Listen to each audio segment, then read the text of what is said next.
I bought the last remaining ones there are. The 80s were more than just about going to the arcade, hair bands, John Hughes movies, and neon fashion. It was also a decade of unforgettable food. So put on those acid-wash jeans and let's check out 17 classic foods that defined the 80s. This brings back memories. Cool Ranch Doritos. How about a Cool Ranch, baby? Doritos are pretty much the perfect snack. The nacho cheese punch pairs perfectly with the crunchy tortilla snap. With that said, it's pretty obvious why Doritos continues to be one of the most popular snacks on the planet. However, even devoted fans of the chip eventually got a bit bored with the nacho cheese and desired something different. And that's exactly what they got in 1986 with Cool Ranch Doritos. I'll have what he's having. Cool Ranch was a refreshing change to the standard nacho cheese Doritos. The flavors of buttermilk, tomato, garlic, and cheddar made for a deliciously different experience, and it wasn't long before the new Doritos were flying off the shelves. Some bold fans have even declared that Cool Ranch is even better than their nacho cheese forefathers. But this, of course, is a matter of personal taste and opinion. Cool Ranch Doritos were a major part of the 1980s lunchtime and after-school snack experience, and 80s kids wouldn't have had it any other way. Oh, and for those folks over in the UK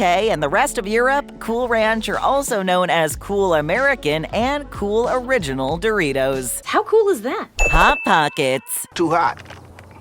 Burn my damn tongue. Microwaves in the 80s were becoming commonplace in kitchens everywhere, and a little something called Hot Pockets was about to change the snacking game. These pocket-sized wonders were like a culinary revelation. You'd grab a box, throw it in the freezer, and bam! Instant snack attack solved. Now, the genius of Hot Pockets wasn't just in their convenience, it was the variety. Ham and cheese, pepperoni pizza, and even broccoli and cheddar for the daring. These pockets were stuffed with flavor. And let's not forget the crust. That perfect balance of crispy on the outside and soft on the inside. It was like a handheld, microwavable slice of heaven. The microwave beeped, you grabbed your piping hot pocket of goodness, and suddenly you were living in the future of snacking. No more waiting for the oven to preheat or dealing with complicated cooking instructions. Hot Pockets made gourmet snacking as easy as 1, 2, 3, or in this case, nuke for a few minutes and enjoy. Hot Pockets became the go-to solution for the hungry and the lazy alike. I'm kind of a big deal. Hostess pudding pies. A pie. A pie. Hostess is a brand known for its delicious snack cakes like Twinkies, those chocolate white frosting swirl cupcakes, and ding dongs. Hostess has been supplying snack food junkies with an ample amount of sweet goodness for decades, and the 80s were no different, as many of these snack cakes were just as popular back then as they are today. However, there is one Hostess sweet treat that lives only in the memory of anyone who lived through the 80s: pudding pies. What were pudding pies? Pretty much exactly what you're picturing in your head right now. Crispy, flaky snack pies with creamy pudding loaded within the flaky crust. The pies came in chocolate and vanilla pudding flavors and were so popular that the Teenage Mutant Ninja Turtles themselves even got their own flavor. Are they made from real turtle? The TMNT variety came in a not-so-appetizing green color. Come on, guys. When it comes to food, green is one of the last colors anyone wants to see. Hostess does offer various snack pies with filling. However, as far as the original pudding pies are concerned, you'll have to hop into your time-traveling DeLorean to get your hands on them. Though rumor has it that folks have occasionally come across the discontinued pies. Not sure what their shelf life is, but keep those eyes open. After this date, not the best, but still pretty good. California Raisins. Is that a talking raisin? The 80s was the decade that introduced folks to Madonna, Pee Wee Herman, RoboCop, Hulk Hogan, and a group of singing and dancing claymation raisins from the Sunshine State. The California Raisins was an international ad campaign created by the California Raisin Advisory Board. The singing raisins were such a hit that they popularized the state's brand of chewy, sweet raisins by capturing the imagination of kids of the 80s worldwide. Use your imagination. However, like most fads, the California Raisins went the way of Alf, He-Man, and the Transformers and slowly faded away. Unfortunately, the California Raisin Advisory Board and all those chewy, delicious raisins went along with them. Much like many of the products of the 80s, you can thank the brilliant ads featuring a group of raisins singing old Motown songs for the popularity of the edible California raisins. Raisins. It's nature's candy. Smurfberry Crunch Cereal. Where's the blue? The blue color. For any kid in the 80s, it was all about Saturday morning cartoons. G.I. Joe, the Transformers, and an assortment of other cartoons were not only imagination fuel for 80s kids, they were glorified 30-minute commercials. These cartoons were a key ingredient in selling toys and other products to kids, especially cereal. We need the money. Every 80s cartoon had its own cereal, from Mr. T to the lovable blue and white Smurfs. The Smurfs was a cartoon featuring tiny blue creatures that lived in the forest, and they were just about as popular as any other 80s cartoon characters of the day. So it's no surprise that the Smurfs ended up with their own cereal. Smurfberry Crunch was a fruit-flavored crunchy puff cereal similar to Trix or Corn Pops, and came in berry red and Smurfy blue flavors. The idea of watching your favorite cartoon while stuffing your face with their cereal was an ideal Saturday morning combo for an 80s kid. Yes, the Smurfs managed to make it out of the 80s and even got their own movie, but the fruity cereal remains a Smurfy memory. I miss them. First time here? Well, you don't need to get out the hairspray and dress in all neon to hit that subscribe button, but you can if you want to, so go ahead and smash it. I owe you a thank you. Slice. I'm about to drink my first soda. Better come stop me. Usually when someone's in the mood for a citrus soda, they have two options, Sprite or 7-Up. However, this was not the case in the 80s, when the good folks at PepsiCo decided that the citrus soda game needed a bit more competition. In 1984, Pepsi introduced Slice as a direct competitor to Sprite and 7-Up. Not only did Slice contain 10% real fruit juice, but it also came in the all-important diet variety. Game changer. By the 90s, that 10% fruit juice content vanished from the Slice formula, and soon after that, Slice was gone, being replaced by Sierra Mist in the 2000s. That is, until 2018, when new Slice burst onto the scene. Now, 80s fanatics can relive the good old days and pretend to be back in the decade of Marty McFly. Where? Back to the future. Hi-C Ecto Cooler. Who you gonna call? So, back in the 80s, there was this small movie called Ghostbusters that featured 4 up-and-coming funny guys who may or may not have gone on to have big careers. Okay, Ghostbusters was not only one of the biggest 80s hits, but it also managed to become part of pop culture. Of course, when a film reaches that kind of popularity, merchandise of every kind is soon to follow. The Ghostbusters logo was plastered on everything, and Peter Venkman and all the boys were turned into toys, video games, and cereal. We're gonna be rich. Not to be left out of the Ghostbuster merchandise madness, Hi-C decided to throw their hat into the ring by offering fans a drink worthy enough to sit on shelves next to the rest of the Ghostbuster products. Right around the time Ghostbusters 2 came out, Hi-C launched Ecto Cooler, an orange/tangerine fruit drink that was colored green to match the unofficial ghostly mascot, Slimer, and his slimy ectoplasm. The drink was originally called Citrus Cooler. However, Hi-C decided to take the formula and repurpose it. Surprisingly, the drink lasted long after Ghostbusters left the theaters and managed to make it all the way to the 2000s before finally being discontinued. Despite that fact, Ecto Cooler will always be remembered as an 80s drink. What happened? Are you okay? He slimed me.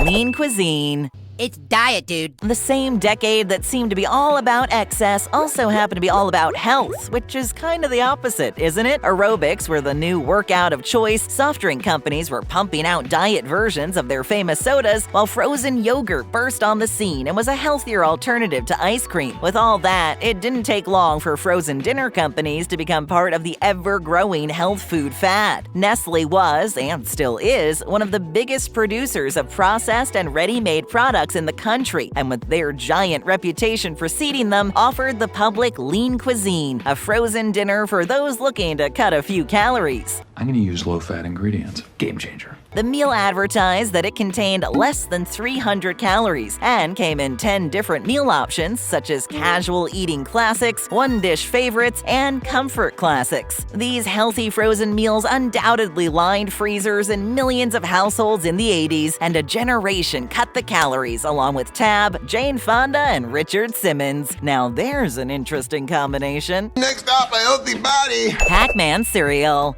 What is the difference between Pac-Man and Ms. Pac-Man, really? Video games are a billion-dollar business these days. In fact, the gaming industry is so big it not only rivals but eclipses many big-budget blockbusters in terms of overall sales. However, back in the 80s, you would save your quarters for the arcade, as video games weren't nearly the money-generating powerhouse they are now. Oh, there were home video game systems like Nintendo and Atari, but apart from Mario, the superstar franchises like Grand Theft Auto, Minecraft, and Red Dead Redemption wouldn't get here for another 15 years or so. Of course, there was one video game franchise that arguably paved the way for Super Mario and the rest, Pac-Man. Pac-Man. Boom, that's my jam. Pac-Man was an arcade sensation in the 80s, even spawning the short-lived Pac-Man fever. Because of the game's immense popularity, merchandise popped up just about everywhere, cartoons and cereal. Pac-Man Cereal featured crunchy corn puffs with yellow Pac-Man marshmallows. The cereal had a fairly short run, lasting about 5 years, from 1983 to 88, and faded away along with Pac-Man fever. Pac-Man. I love that game. Lunchables. You had a Lunchables for dinner last night. It's lunchtime. You open your lunchbox and there it is, a compact, colorful box of Lunchables, promising a hassle-free and oh-so-tasty meal. It was like the lunch jackpot for both parents and the pickiest eaters of the 80s. The genius of Lunchables was in their simplicity. Crackers? Check. Slices of ham or bologna? Check. Cheese?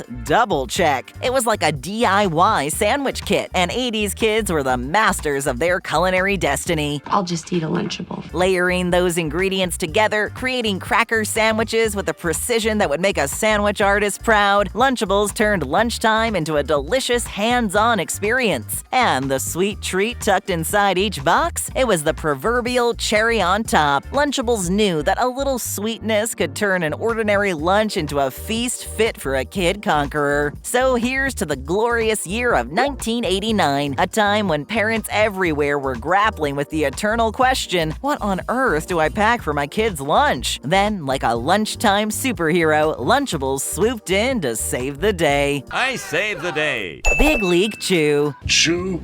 Chew. Step up to the plate, 80s kids, because we're talking about the chew-tastic sensation that was Big League Chew. Imagine you're at the baseball diamond, the crack of the bat echoing through the air, and your favorite players are casually chomping on wads of chewing tobacco like it's the coolest thing ever. What? Chewing tobacco? Backy, man. Now, you, being a responsible and gum-loving 80s kid, didn't fancy the idea of actual tobacco, but enter stage left, Big League Chew. This wasn't just any gum, it was the ultimate bubblegum experience. Shredded into strands that looked remarkably like the real deal, Big League Chew gave you the chance to channel your inner baseball star without, actually chewing tobacco. Because, let's face it, that was a hard no for most kids and their parents. So here you are, tearing open a pouch of Big League Chew, feeling like a pro as you grab a handful and stuff it into your mouth. It was all about the experience. And let's talk about that cheek-expanding feat. How much could you fit in there? It became a personal challenge, a bubble-blowing competition that turned every pack of Big League Chew into a chewy adventure. Who needed actual tobacco when you could have a mouthful of grape, watermelon, or the classic original flavor? Big League Chew was the 80s kids' ticket to gum glory. Are you chewing gum? Nerds. So what's your pleasure?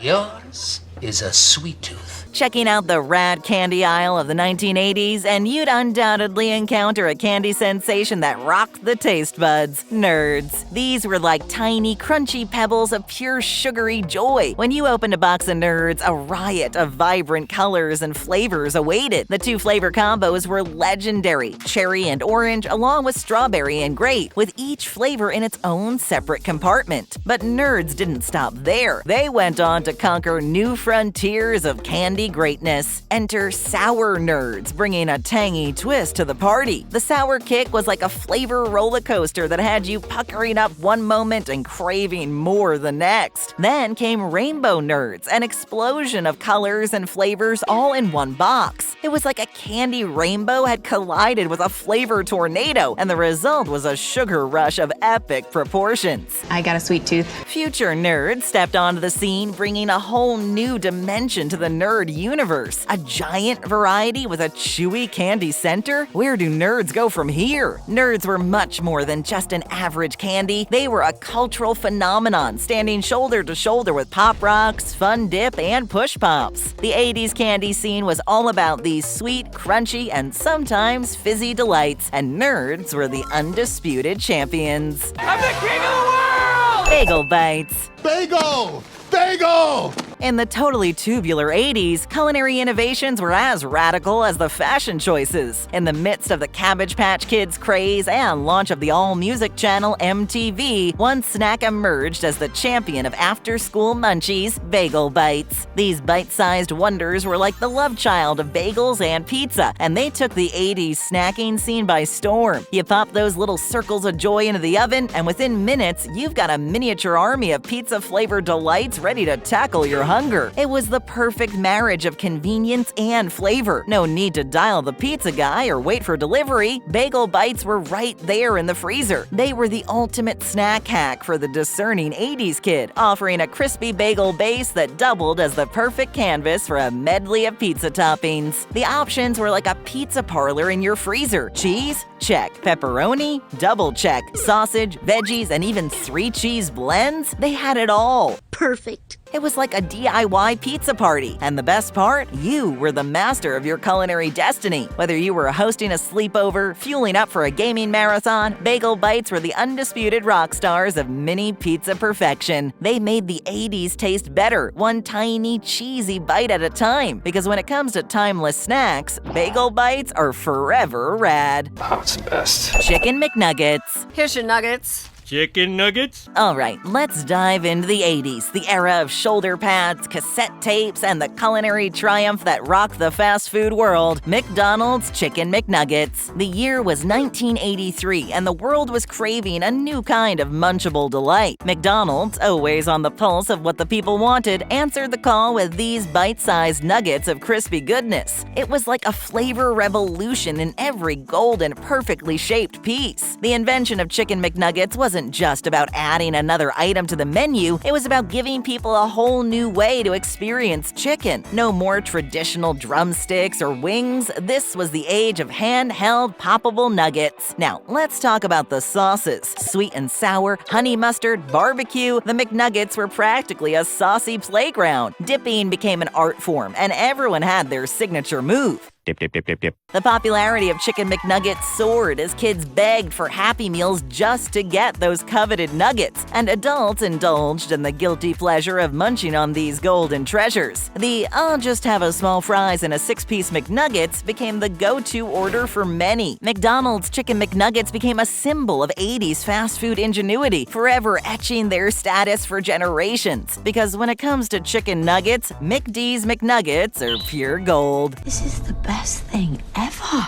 Jawbreakers. Bad for your teeth. Making a trip to the local corner store after getting your weekly allowance was a pretty exciting thing for anyone who grew up in the 80s, because you could pick up a surprise bag. Surprise! For those who are not in the know, surprise bags were filled with candy and prizes. And one of the most exciting items that would usually come in the bag was a Jawbreaker. Jawbreakers and their devilishly rock-hard layers were responsible for both fun and mouth fatigue during the 80s. While lots of kids attempted to bite into a Jawbreaker's steel-like layers with no success, the candy remained a staple of the 80s, despite the challenge. Jawbreakers were available just about anywhere, and if you patiently made your way through the layers by sucking, your reward was a ball of gum. Jawbreakers are still around today, but their popularity is nowhere near what it was in the 80s. Not interested. Haagen-Dazs Ice Cream. Get some Haagen-Dazs ice cream. The 80s were a time when big hair and Haagen-Dazs ice cream were ruling the scene. Now, when it came to indulgent frozen treats, Haagen-Dazs was a gourmet experience waiting to happen. First off, the flavors. Vanilla, chocolate, and strawberry were the classics, but Haagen-Dazs took it to the next level with indulgent concoctions like dulce de leche, cookies and cream, and rum raisin. Each spoonful was a decadent journey into the world of premium ice cream. Now, let's talk about the texture. Haagen-Dazs wasn't playing around. It was all about that velvety, creamy goodness that melted in your mouth. Melts in my mouth and in my hands. It was like a dessert symphony, and each bite was a note of pure indulgence. And the commercials, like the one with a woman lounging in a luxurious setting, taking a sophisticated spoonful of Haagen-Dazs. The message was clear. This wasn't just ice cream, it was a moment of sheer bliss, a treat-yourself experience that transcended the ordinary. Haagen-Dazs wasn't just a dessert, it was a status symbol. And let's not forget the iconic paper pint containers, classy and distinct. The mere sight of that elegant packaging in your freezer was enough to spark joy and anticipation. So here's to Haagen-Dazs, the ice cream that made the 80s a little sweeter. Probably eat a whole pint of Haagen-Dazs while I watch Blind Date. Tab. Give me a tab.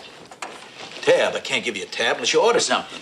Back in the 80s, diet and weight loss products were all the rage. This included many of the popular sodas creating diet versions of their beloved soft drinks, such as Diet Coke and Pepsi Free. However, of all the diet sodas, only a few came to define the 80s, with the most popular being Tab. While the drink was created back in the 60s, Tab became the most popular diet soda until the debut of Diet Coke in 1982, though the drink did remain the best-selling diet soda of that year. In 1984, Coca-Cola changed the Tab formula by adding the artificial sweetener NutraSweet, which resulted in backlash from fans claiming that the change in formula resulted in a less desirable taste. Do you want to go to war, Malaki? Unfortunately for Tab fans, this led to a major decline in sales. So it's a good thing Coca-Cola got their act together and never altered the formula of their popular drinks again, right? Wrong-o. Remember that whole new Coke fiasco? At any rate, Tab embodies the 80s, and anyone picturing a Wall Street yuppie listening to Michael Jackson on their Walkman will likely also picture a frosty hot pink can of Tab resting in their hand. So here's to the 80s, the era of radical innovation in both pop culture and food. The 80s will always be the best decade. Stick around, leave us a comment, hit that subscribe button, and tap or click on another great video.